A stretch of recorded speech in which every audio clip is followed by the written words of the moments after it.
Okay, so let's unpack this. We are diving deep today into a criminal operation so audacious, so technically flawless that for years authorities couldn't even really explain how it was possible. Not at all. Yeah. We're talking about the Antwerp Diamond Heist of 2003. And it was immediately, and I mean immediately dubbed, the heist of the century. And that title it's absolutely warranted because the sheer scale of it and the difficulty of the target, it's almost incomprehensible. It really is. We're looking at a loss estimated at over $100 million. That's in loose diamonds, gold, jewelry, cash, just gone. Yeah. Stolen from a vault that was, for all intents and purposes, designed to be completely impenetrable. The security layers, I mean, they sound like something straight out of a high-tech thriller movie. This vault was protected by 10 independent layers of security. 10. And we're not just talking a big lock. No, we're talking sophisticated electronic systems, like infrared heat detectors, Doppler radar, a monitored magnetic field, even a seismic sensor designed to detect any drilling whatsoever. And that's before you even get to the lock itself, which had 100 million possible combinations. All of this, by the way, is 2 floors underground. Right. Inside a building that is located in, well, arguably the most guarded, most wealth-dense 3 square blocks on the entire planet. And yet somehow, a team of thieves managed to spend hours inside that vault. Hours.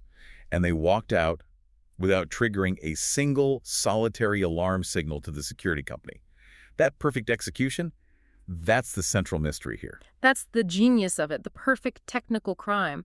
But the reason we know the full, intricate details of this whole operation is because the entire masterpiece was ultimately undone by something so mundane, so shockingly human, it honestly defies belief. And that human element comes to us courtesy of the man who claims to be the mastermind, Leonardo Notarbartolo. He's this Italian professional thief, ultimately sentenced to 10 years. And he still denies guilt, right? At least for the full 100 million. Oh yeah, he suggests a whole other conspiracy was at play. But he is the one who revealed the, let's call it the true story of the multi-year planning, the sophisticated hacks, and the staggering failure that involved an accomplice's complete meltdown under pressure. A total technical masterpiece defeated by one moment of human panic. That's what we are here to explore. Exactly. Our mission today is to follow Notarbartolo's detailed account. We'll detail the specialized team, the custom tools they built, and the step-by-step process used to defeat a maximum security environment. But first, to truly understand the sheer audacity of this robbery, we have to establish the world where it occurred. We have to take you to the almost mythical fortress city of Antwerp. For those of you who haven't been there, you have to understand when you think of concentrated global wealth, you have to think of Antwerp, Belgium. Specifically, we're zooming in on this tiny labyrinthine area known worldwide as the Antwerp Diamond District. And this isn't just a place where diamonds are traded. It is the unquestioned global heart of the rough diamond business. And when we say concentration, we mean it literally. We are focusing on a space that's barely 3 square blocks large. I mean, you could walk it in minutes. But through this tiny area, 80%, 80, of the entire world's rough diamonds cast through every single year. These are the untouched, unpolished stones, often still coated in rock. The value moving in and out of that small zone is it's staggering to even think about. It creates this unique sociological and economic environment. You know, official sales back in 2003 were around $3 billion. Which sounds like a lot. It is, but that number is profoundly deceptive. It doesn't account for the hidden world that really drives the district. This is a place where trust is the ultimate currency. That's what makes it so fascinating. The sources describe an economy built on these ancient family and religious traditions. It's primarily dominated by Orthodox Jewish and Indian diamanters, the diamond dealers. And you have to forget about things like banking transfers and digital ledgers. So much of the business still follows this ritualized process of a handshake and the pronouncement of Mazal or Mubarak. It's a verbal agreement, sealed entirely by tradition. So there's this massive volume of, off-ledger transactions happening all the time. All the time. Diamonds are intrinsically untraceable, right? And the buyers and sellers, they often prefer cash and discretion. During business hours, the streets are just a dizzying blur. Can you paint a picture for us? What does that look like on a normal Tuesday? You'll see Hasidic men in their traditional black coats and hats, walking with satchels literally chained to their wrists. You'll see Indian merchants on street corners examining stones with their loops, their little magnifying glasses. And all around them, armored cars are just idling with armed guards standing watch. So it sounds chaotic, but at the same time, intensely controlled. That's it exactly. The sources call this area a thief's paradise. Not because it's easy to rob, it's the opposite, Yeah. but because the potential reward is just unparalleled. Billions of dollars in gems move from office to office in coat pockets and briefcases during the day. And at night, it all has to go somewhere safe. Exactly. And that density of wealth makes it one of the most protected yet most targeted locations on the planet. Which means the security has to be just off the charts. Intense. The perimeter of the entire district is essentially a high-security zone under 24-hour police surveillance. We're talking about 63 video cameras covering every street corner, every alleyway. And the entry points are designed like military checkpoints. The main entrance on a street called Shipstraat, it has a police surveillance booth that's protected by bulletproof glass. And those officers don't just watch. They physically control access to the area. How so? They can hit a button and instantly shoot these retractable steel cylinders, bollards up out of the pavement. And just like that, all vehicular access to the area is completely blocked. So you have this intensely monitored perimeter. And right inside of it, in the heart of it all, sits the target, the Diamond Center building. It's described as a gray, 14-story, almost fortress-like structure located on the district's south end. Very unassuming, but very, very secure. And this building, it doesn't just rely on the municipal police, right? It has its own private security force. A whole private army, basically. Yeah. Alerting what they call a nerve center at the entrance. Yeah. To get past the lobby, you have to go through metal turnstiles, you have to show a special ID card, and you have to submit to questioning by these internal guards. So Notarbartolo had to bypass all of these layers just to establish himself as a tenant in the building. And the whole system was so specialized that the standard Belgian police force, they just couldn't handle this beat. In 2000, the government formed the Specialized Diamond Squad. These were officers like Patrick Pays and Jim de Breker, who were specifically trained to handle diamond trafficking robbery investigations. And coordinating security for things like the monthly De Beers shipment, which I read, required a motorcade bristling with automatic weapons. Exactly. So that's the stage. An intensely monitored, multi-layered fortress of a neighborhood. And this is where Leonardo Notarbartolo needed to spend years just making himself invisible before he could even think about the heist. Right. To even contemplate penetrating a place with that level of security, you can't just come in hot. You can't rely on brute force or some quick smash and grab. No, you need a long game strategy. It has to be based on time, patience, and, as we're about to see, the right personality. Which brings us to Notarbartolo. He hailed from what's known as the School of Turin, which is sort of a loose affiliation of Italian professional thieves. And his personal history shows this lifelong dedication to the craft. I mean, the story goes he stole 5,000 lira from a sleeping milkman in 1958. He was 6 years old. Wow. And later, he spent his 20s tracking jewelry salesmen for weeks on end, just to memorize their routines, their habits. But his true specialization, the thing that gave him access others lacked, was charm. Social engineering. He mastered it. His whole persona was that of a jolly, slightly bowdling Italian jeweler. You know, the kind of guy you'd invite into your office to look at merchandise without a second thought. He'd buy a few small, inexpensive stones, pay in cash, and cheerfully mangle the French and Flemish languages. It made him seem harmless, maybe even a bit comical. And that was the foundation of the long con. He executed this over 2 years, from 2000 to 2003. He rented a small office in the Diamond Center, established himself as a legitimate, if minor, gem importer from Turin. And here's the brilliant stroke of his disguise. He rented a safe deposit box in the Target vault for his own stash of minor gems. It's a perfect cover. That single decision provided him with the most coveted thing in Antwerp, routine access to the target zone. When he was questioned, he could legitimately say he used the vault because he believed it was the safest place in the entire city for his own goods. Nobody would question that. Nobody. So, after 2 years of building up this trust and this routine, he says he was approached. Notarbartolo reveals that he was hired by an Antwerp diamond dealer, which is a key detail. He always insisted he wasn't the initiator, just the highly paid technician. And this dealer propositioned him to investigate the vault's vulnerability. Exactly. And Notarbartolo initially told the dealer what everyone else believed. The vault was impossible to rob. It was impregnable. But for an initial payment of 100,000 euros, he agreed to document why it was impossible. Which required getting highly sensitive, detailed surveillance. In a place where photography is strictly banned, so how do you do it? He used this simple but ingenious tool called the pen cam. It was disguised as just a common office supply, a highlighter pen, but the cap housed a miniaturized digital camera. Capable of storing 100 high-resolution images. So this allowed Notarbartolo to just casually stroll through the building, snapping detailed pictures of everything. The police surveillance booth, the private security nerve center, the metal turnstiles, and, most critically, the underground vault antechamber itself. So these photographs basically provided the dealer with the complete blueprints for the impossible crime. They detailed the exact location of every wire, every sensor, the whole mechanism of the vault door. The depth of that reconnaissance, conducted over years, it laid the entire foundation for the complex technical breach that was about to follow. So before we jump into the execution, let's just revisit those defenses one more time, because the genius of the crime really lies in countering these specific threats. Absolutely. The vault was 2 floors below street level.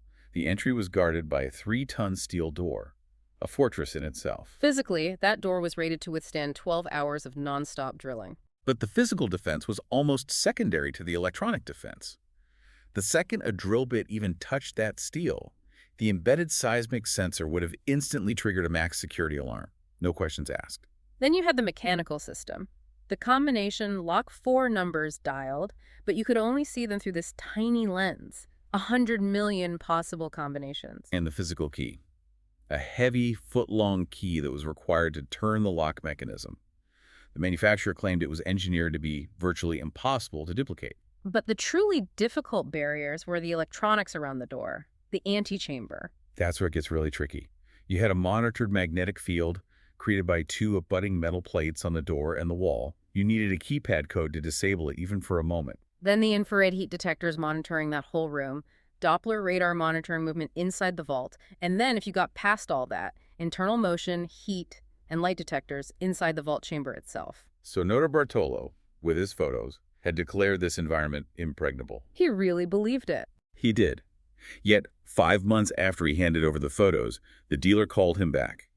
And he informed him that, based on the Pencom pictures, they had built an exact replica of the Diamond Center's vault level inside an abandoned warehouse. An exact replica, that's a level of investment, of preparation that is just mind-blowing. This was no ordinary team. This replica served as their private sandbox. They didn't just practice. They ran full, timed rehearsals, testing every single hack over and over until the process was muscle memory. And to handle those 10 layers of security, you needed a team that was specialized beyond the usual group of thieves. You did. The team, loosely part of that school of Turin, consisted of 4 specialized members, known by their colorful, almost cartoonish nicknames. First up, the genius. Later identified as Elio Denorio, he was the electronics specialist. His entire expertise was alarm systems. And when he reviewed the photos of the vault, he recognized the impossibility of defeating every sensor at the same time. His quote became central to their whole strategy. He said, "I can disable most of it. You're going to have to handle 1 or 2 things yourself, though." That division of labor was key. They knew they had to physically defeat some sensors while electronically bypassing others. Then you have the monster, Ferdinando Finotto. Yeah. Tall, muscular, and just terrifyingly multi-skilled. He was an expert lockpicker, an electrician, a mechanic, a driver, and the physical muscle of the group. He was the one tasked with the most dangerous, time-sensitive physical hacks inside the pitch-black vault. Exactly.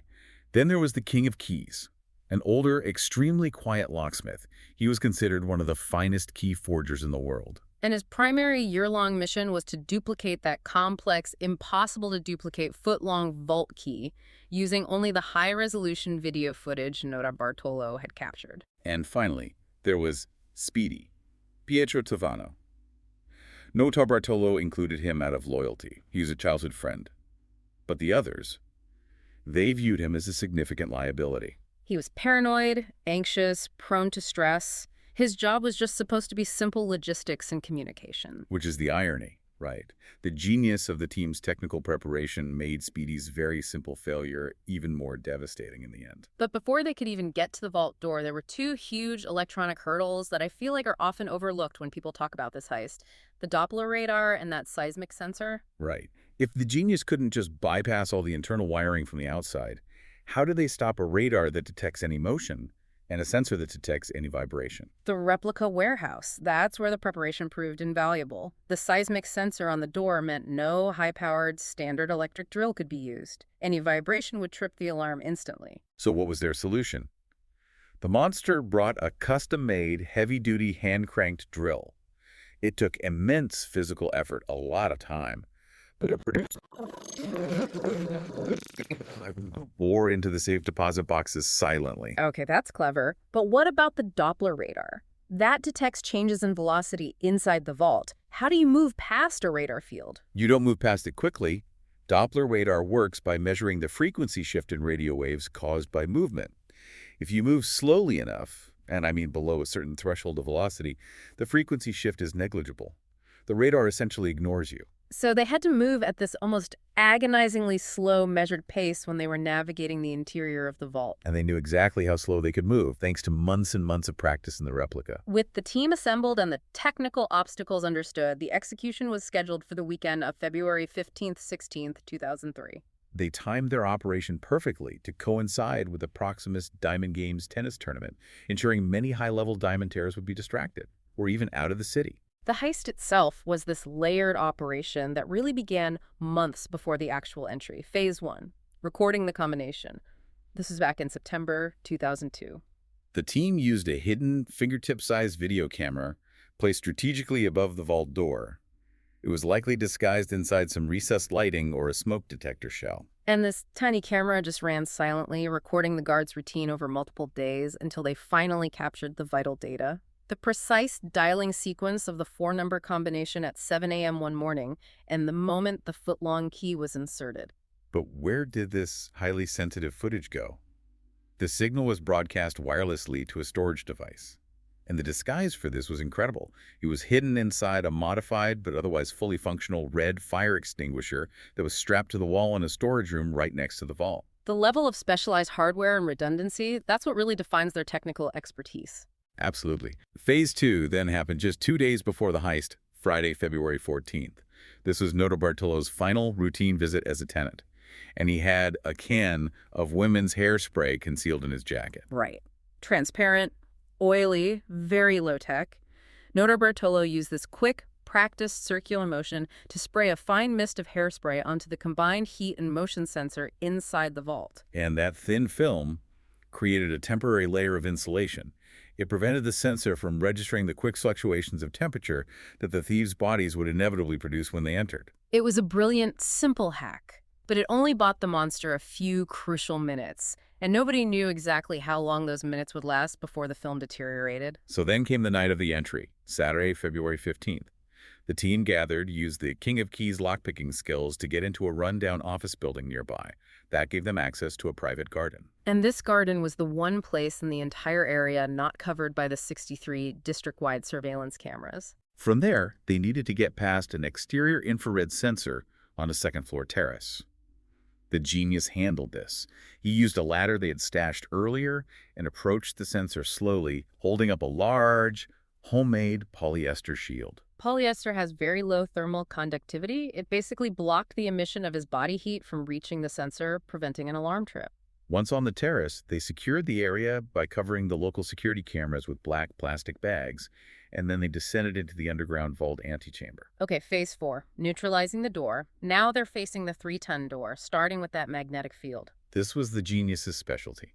He took a custom-made slab of rigid aluminum, and he affixed it with heavy-duty, double-sided tape right across the 2 magnetic plates on the door and the wall. The aluminum acted as a kind of intermediary conductor, right? Exactly. With the magnetic field path still secured by that aluminum bridge, he could safely unscrew the plates, pivot them out of the way, and then tape them to the antechamber wall. The system still registered the magnetic field as active and closed, but the physical door bolts were now accessible. Then came this unbelievable security lapse involving the key. It's just incredible. The King of Keys had successfully created a duplicate foot-long key from the video footage, a masterpiece of forgery. But when the team searched a nearby utility room, following a hunch they got from the video, They found the original foot-long vault key just hanging there on a hook. a monumental failure of institutional security protocol. So the team opted to use the original key, which also confirmed they were inside. The genius dialed the combination, the monster killed the lights to avoid activating the light detector, and the king of keys turned the key in the handle. The bolts retracted. The vault swung slightly ajar. This is the moment of truth. Inside that dark vault, the critical time limit set by the hairspray is now ticking. They're past the mechanical and external electronic security. The monster had to neutralize the remaining internal circuits immediately. The Doppler, the heat, the light detectors, all of them. His role was timed down to the second, reflecting all those warehouse rehearsals. He strode into the darkroom, pushed back a ceiling panel, and located the security system's main inbound and outbound wires. The entire system relied on an automatic electric pulse, right, like a heartbeat, traveling through the room's sensors and returning to the system panel to confirm the circuit was intact. Yes, and if that pulse didn't return, SecureLink, the alarm company, would get an immediate breach alert. So what did the monster do to neutralize the sensors without breaking that crucial heartbeat? He performed the ultimate technical deception. He stripped the plastic coating off the wires, a very delicate task in the dark, and then he clipped a pre-cut piece of wire, a bridge, between the inbound and outbound cables. This instantly rerouted the electric pulse before it could ever reach the internal sensors. It's like creating a dummy loop. The system was now essentially arguing with itself that everything was fine. It sent the pulse out, and the pulse instantly returned via the monster's bridge wire. And just like that, all the motion, heat, and light detectors further down the line were rendered completely useless. The security system, when the police later interrogated it, would report fully functional. With the system defeated, the team entered. They used a styrofoam box to physically blind the last heat and motion detector and some tape for the light detector. They were finally safe. And using the knowledge they gained from the replica, they worked primarily in the dark. They only used brief flashes from a flashlight to position that hand-cranked drill. They spent the next several hours meticulously opening 109 of the 189 safe deposit boxes. The haul was massive. Gold bars, millions in international currencies, Israeli shekels, Swiss francs, American dollars. And satchels just overflowing with rough and polished diamonds. They secured everything and managed to escape by 5:30 a.m., just before the city began to stir. The discovery of the breach was made the following morning, Monday, by those Diamond Squad officers, Pays and De Broeker. The sight must have been just devastation. Oh, completely. The foot-thick door was ajar, boxes strewn everywhere. They even found a diamond-encrusted bracelet left behind on the floor, which suggests the thieves simply couldn't carry all the loot they found. But the paradox remained. When Detective De Broeker called SecureLink, the alarm company, they insisted the system was fully functional. The technical genius of the monster's wire bridge hack meant the police were initially just chasing ghosts. The system itself didn't know it had been robbed. Meanwhile, the team had reunited at Notarbartolo's apartment. They were initially euphoric, I'm sure, but that quickly turned to shock when they began to unpack the satchels. Notarbartolo expected a value exceeding $100 million based on the district's estimates. Instead, most of the leather satchels were empty. They were looking at, maybe $20 million? This huge discrepancy is what led Notarbartolo to develop his famous insurance scam theory, which he shared from prison. He believes the dealer who hired him had used him as a pawn. The theory is pretty complex. The dealer supposedly tipped off a select group of fellow diamantaires, who then quietly removed their most valuable assets, specifically the off-the-ledger untraceable diamonds, before the heist weekend. So the thieves then stole the remaining legitimate stock, the $20 million, and this allowed the insider dealers to claim insurance on the legitimate gems they had already taken out. It's a double whammy, as he put it. They pocket the insurance money, and they get to keep their off-ledger stock. It's a compelling theory, especially given the murky, under-the-table economy we talked about earlier. Detective De Broeker himself estimated that 3/4 of the business is done illicitly. Right. The police calculated the $100 million loss based on the $25 million in legitimate claims, plus an assumed $75 million in untraceable, off-the-ledger goods that were never officially reported. But wait, hold on. This is where we need to pause and apply some skepticism. Right. Because the source material also notes a massive contradiction in Notarbartolo's story. Which is? If this was some grand insurance fraud scheme, why was the vault itself reportedly uninsured? Exactly.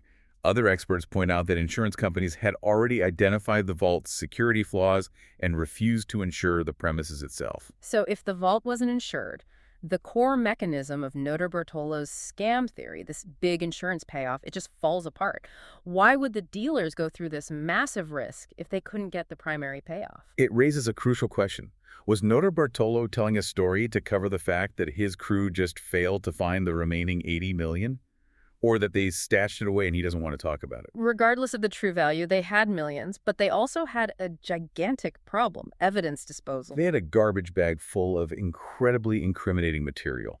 Videotape spools, specialized equipment packaging, foreign currency. They needed to get rid of it cleanly. Which usually means incineration in a remote pre-planned location. So Notarbartolo and Speedy, they start driving south toward Brussels on Sunday evening, February 16th. The plan was to continue into France and perform a controlled burn of the evidence. But Notarbartolo's earlier reluctance to exclude his anxious childhood friend Speedy, it proved to be disastrous. Speedy suffered a full-blown panic attack on the E19 motorway. He was sweating profusely, breathing fast and shallow, completely convinced the police were right behind them and that they couldn't risk taking the garbage bag across the border. Notarbartolo, irritated but trying to manage the crisis, followed Speedy's instruction and pulled off onto a dirt road near a dense thicket and a small pond. Notarbartolo got out to scout for a suitable burning spot. But when he returned to the car, he found Speedy in a total frenzy. He had completely lost control. He was thrashing through the mud, just hurling paper, currency, and videotape spools into the underbrush instead of waiting. And the ultimate irony. The ground around the car was flecked with dozens of tiny diamonds that had escaped the bags. And among all the refuse, a crucial time-stamped piece of food.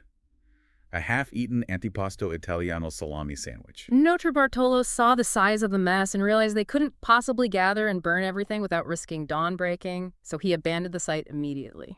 And that single critical lapse in crisis management, that one moment of human weakness, was the Achilles heel of an otherwise technically perfect multi-year operation. The universe has a strange sense of irony, doesn't it? Because that evidence was not lost forever. The very next morning, Monday, February 17th, the mess was discovered. By August Benkamp, a 59-year-old retired Belgian grocer. And he wasn't out hunting for criminals. He was hunting with his pet weasels, Mickey and Minnie, in his 12-acre strip of forest alongside the E19 motorway. He wasn't concerned about a major heist. He was simply enraged that people were dumping garbage on his property. So as he's inspecting the refuse, hoping to find a name he can report to the police, he notices something crucial amidst the videotape and the salami wrapper.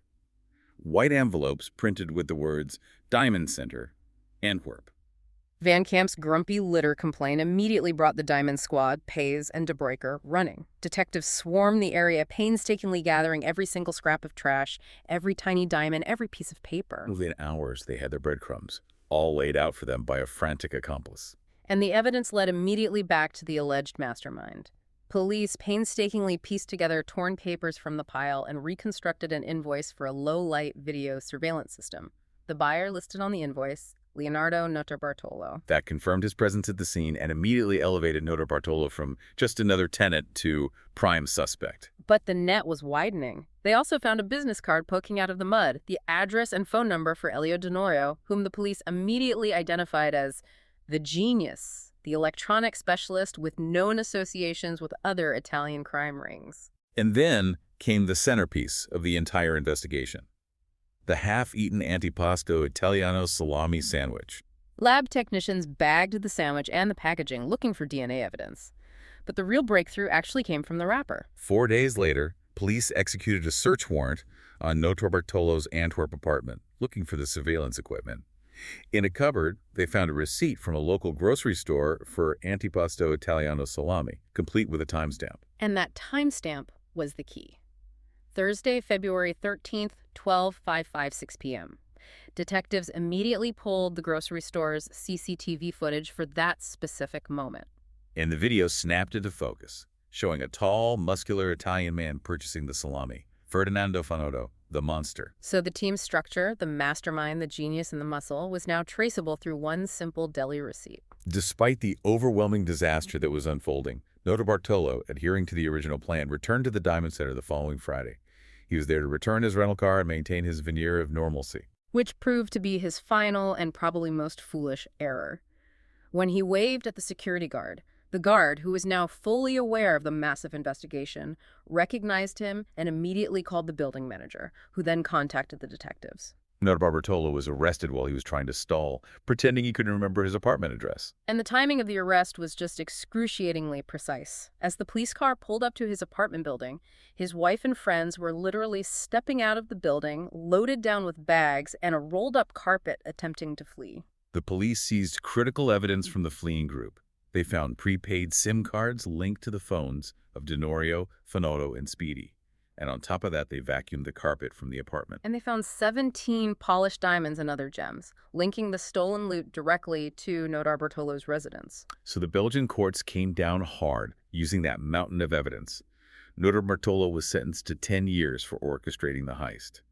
The genius, the monster, and Speedy all received 5-year sentences. But the King of Keys, the master forger, and a fifth thief who was identified by cell phone records, they remain unidentified and unapprehended to this day. So despite the arrests, the convictions, and the wealth of evidence, the fundamental mystery persists. Where is the loot?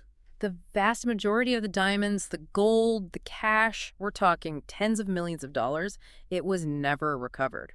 Notarbartolo has remained publicly silent on the final fate of the goods. He's only stated that it's something best discussed once he is out of prison. Which just fuels the claim that his share, or maybe the entire unrecovered fortune, potentially close to $100 million, is waiting for him, hidden somewhere, maybe buried deep in the foothills of the Italian Alps. And this brings us right back to the great debate that still plagues investigators. Wow. What was the true value stolen? You have the police estimate of $100 million, factoring in that $75 million worth of untraceable, off-the-ledger diamonds were taken. But Notarbartolo, he strongly maintains his insurance scam theory, that only about $20 million was actually stolen from innocent traders, and the real money was never even in the vault because the dealer and his co-conspirators had already removed it. But as we noted, the counterpoint is powerful. The vault itself was uninsured because of its security flaws. If there was no insurance payout waiting, the motive for staging a robbery to collect insurance money, it vanishes. It just keeps the mystery alive. It suggests either Notarbartolo is lying about the money's location, or the police valuation is wildly inflated because of the secretive nature of the diamond trade. And we can't ignore the suggestion of organized crime here. Italian authorities fiercely suggested that Notarbartolo was tied directly to the Sicilian mafia, specifically through his cousin, Benedetto Capizzi, who is allegedly poised to become the head of a major Sicilian crime family. Notarbartolo vehemently denies this, of course. He claims the Italian police tried to link his cousin to the heist purely based on association. So, was this a mafia-backed operation? An elaborate insurance scam driven by shadowy diamond dealers? Or just the work of a specialized team of brilliant Italian thieves? The true, ultimate recipient of the fortune remains obscured. What's undeniable, though, is the cultural footprint.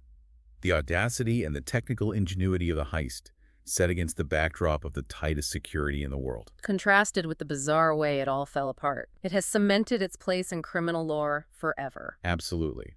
The heist has been the subject of intensive scrutiny. It's led to multiple books, documentaries, audio series. J.J. Abrams optioned the rights for the story.